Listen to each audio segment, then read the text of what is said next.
kasih. Mungkin di apa kabar ini saya bisa sekalian promosi juga. Kan saya masih punya waktu 6 bulan Mbak Caca sebelum dilantik. Siapa tahu habis disiarkan di apa kabar ini saya bisa punya istri. Dan semoga bisa jadi ibu-ibu dharma wanitanya. Oke, baik. Membuka lowongan Mas Lin. Banyak sekali yang naksir begitu ya. Sekarang saya tanya kepada Mas Pangi. Mas Pangi, layar saya langsung manis ketika kemudian muncul Mas Lindra. Tapi apakah nanti kepala-kepala daerah muda ini akan menjadi pemanis atau memang akan bisa menunjukkan tajinya? Ya, begini Mbak Caca. Dari sebetulnya pemilih kan ketika melihat di bilik suara hasil riset Voxpol misalnya, mereka menjatuhkan pilihan, bisa ada psikologi, faktor good looking ya. Bahkan melihat tampilan agak religius, ada yang pakai jenggot, oh ini kok ganteng.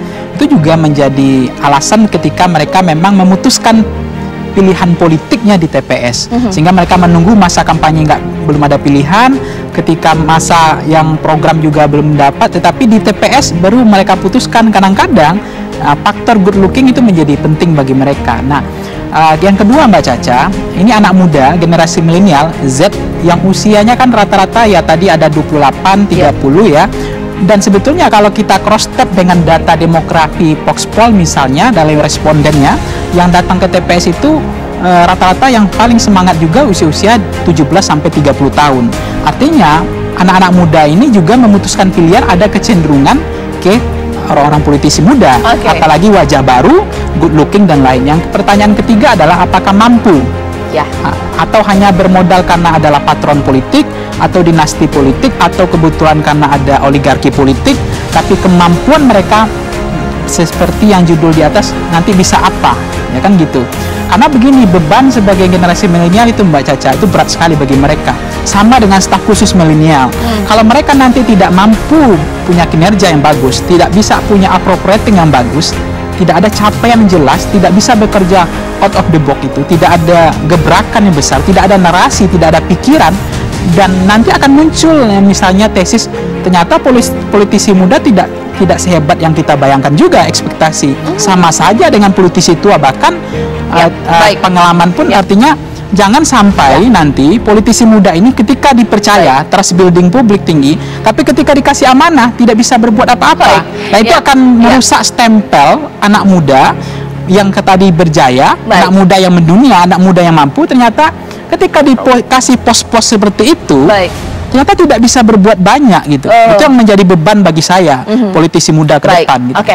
Mendobrak budaya birokrasi itu yang paling susah ya. Sekarang insya Allah usia itu tidak akan menghambat seseorang untuk berkarya. Yang penting pada saat saya setelah dilantik, saya akan membuktikan dengan karya nyata dan seluruh masyarakat ketika ada permasalahan akan kita selesaikan bersama. Oke, nanti saya akan tanyakan kepada Mas Pangi ya, bahwa yang menjadi tugas terberat sebagai kepala daerah adalah punya terobosan, mampu mengubah budaya-budaya yang ada di birokrasi yang terkenal ya, isinya adalah orang-orang yang tradisionalis lah ibaratnya seperti itu, sementara mereka adalah orang-orang anak muda. Sesaat lagi di Apa Kabar Indonesia Malam. Oke, ini yang kemudian pertanyaan saya, publik pun juga mungkin akan bertanya seperti itu. Oke lah, mereka adalah sosok yang muda, pasti out of the box. Tapi yang dipimpin ini kan birokrat-birokrat lama. Misalnya, seorang kepala daerah umurnya masih 30, tapi akan memerintahkan PNS-PNS yang berumur 50 tahun, 60 tahun. Ini gimana ya? Ya, pertama memang apa yang disampaikan Prof. Hamdi Muluk tadi benar, bahwa mereka harus punya kemampuan bekerja cepat, kemampuan menyesuaikan diri dengan cepat, belajar dengan cepat, itu penting. Kemudian harus terukur, harus ada key performance indicator yang terukur, tidak hanya disenangkan oleh inner circle, lingkaran mereka. Dan ingat, politisi ya, birokrasi yang mereka kerjanya udah ada yang 30 tahun di situ ya, di pos itu, ada yang 20 tahun. Tentu mereka kalau nggak hati-hati bupatinya Mbak Caca, bupati yang diakali, dikerjain gitu. Bahkan tidak heran kita banyak bupati yang tidak tahu menau akhirnya karena salah tanda tangan dan seterusnya. Dan memang mereka, dunia mereka kan baru di situ.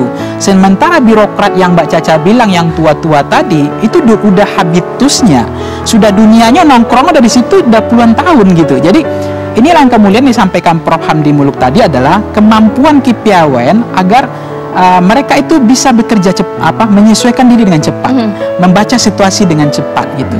Nah, artinya bekerja tentu tidak asal hanya karena kabar gembira, asumsi, persepsi, pikiran dan inner circle ini rata-rata kan menyenangkan. Dia akan membaca sense of politik, Mbak Caca. Sense of politik itu adalah apa sih seleranya bupati ini?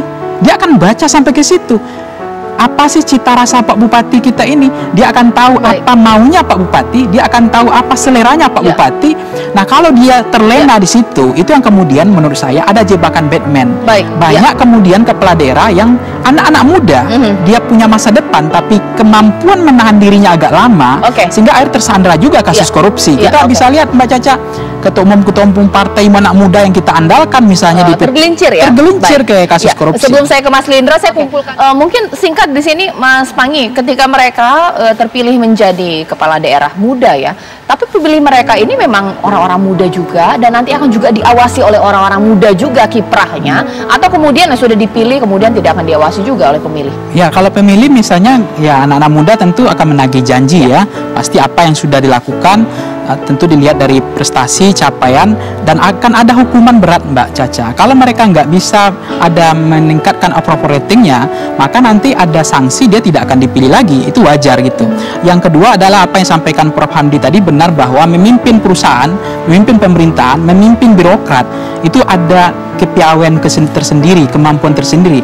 Kayak Mas Lindra, mereka punya mentor sendiri dari bapaknya, dari keluarganya, tetapi tidak ada jaminan juga kalau beliau tidak bisa beradaptasi dengan cepat. Kemudian jangan sampai menjadi bupati, wali kota itu adalah agenda rutinitas biasa. Jadi agenda yang berjalan biasa, artinya hanya stempel, kemudian ada anggaran, kemudian anggaran dikawal ya kan, kemudian dieksekusi. Bagaimana kemudian kepala daerah punya terobosan ya, APBD itu minimal nambah ya, ada pundi-pundi lain gitu dari sumber-sumber lain. Jadi kalau hanya sekadar menjadi kepala daerah hanya menjalankan rutinitas biasa, artinya kan memang nggak butuh mentor banyak gitu, nggak butuh komparasi pembanding pemimpin-pemimpin yang berjaya selama ini, yang berhasil. Kan sebetulnya mereka bisa komparasi mana pemimpin yang di mana daerah mana. Ada misalnya Gus Ipul misalnya yang muda juga, yang wakilnya Emil Dadak misalnya, dia juga jauh lebih muda juga sebelumnya gitu. Mungkin ada ilmu yang dipelajari dengan cepat.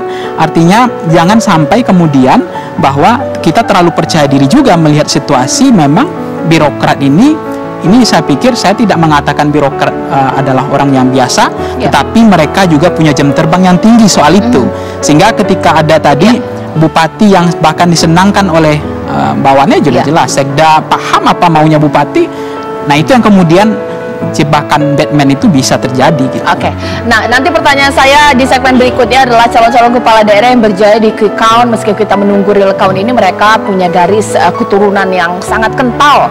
Ibu atau mungkin ayah mereka kemudian pernah memimpin juga di daerah itu. Nah, ketika nanti mereka memimpin, apakah benar-benar dari dirinya sendiri? Ada faktor keluarga juga, tangan-tangan yang mempengaruhi. Sesaat lagi di Apa Kabar Indonesia Malam Politik ini, Mas Pangi, singkat saja. Iya, artinya begini, oligar atau feodalisme atau monarki atau apalah istilahnya, kemudian klientelisme dalam politik, kita akan lihat track recordnya kalau bagus ya itu dia punya kapasitas, dia punya mentor, itu silakan saja. Karena undang-undang sejauh ini tidak melarang. Maka berdebat ini akan berbuih-buih pun kita nggak ada hasilnya, karena kecuali dibatasi oleh regulasi. Ya artinya memang ini ruang lapangan data, silakan bertarung. Yang kemudian saya minta ya anak muda memang dia lebih komunikatif, lebih cair, dan saya pikir untuk menghentikan sumbatan birokrasi itu dia bisa lebih kita awasi. Gitu. Kemudian saya tanya, ini bagaimana kemudian membungkam mereka meragukan dan mengatakan menjadi boneka jadi sebuah dinasti? Bagaimana Mas Lindra? Yang penting kita buktikan dengan karya nyata, Mbak Caca. Kalau sekarang saya mau ngomong panjang lebar, saya juga belum bisa membuktikan. Yang penting nggak usah khawatir, kita akan memberikan dengan karya nyata. Nah, ini pertanyaan singkat, tapi maaf saya tanyakan. Ini mewakili netizen. Kalau nanti memimpin, belum ada ini nanti yang nanti akan memimpin PKK Kabupaten dari Mas Lindra ini. Apa buka lowongan sekarang? Seperti apa Mas Lindra? Mbak Caca, saya terima kasih. Mungkin di Apa Kabar ini saya bisa sekalian promosi juga. Kan saya masih punya waktu 6 bulan Mbak Caca sebelum dilantik. Siapa tahu habis disiarkan di Apa Kabar ini saya bisa punya istri. Dan moga-moga bisa jadi ibu-ibu Dharma wanitanya. Oke, baik. Membuka lowongan Mas Lindra untuk nanti Kemampuan, akan ya. memimpin PKK Kabupaten Ya, Tuban, artinya kan seperti itu. kemampuan mengatasi masalah ini Baik, kan. baik, baik. Terima kasih Siap, Mas Lindra, siap. Pak Amdi Muluk, terima Siap. kasih, Mas Pangi, terima Siap, Mbak kasih. Caca. Ini menjadi akhir Apa Kabar Indonesia Malam. Saya Cica Anissa, terima kasih. Selamat malam, sampai jumpa.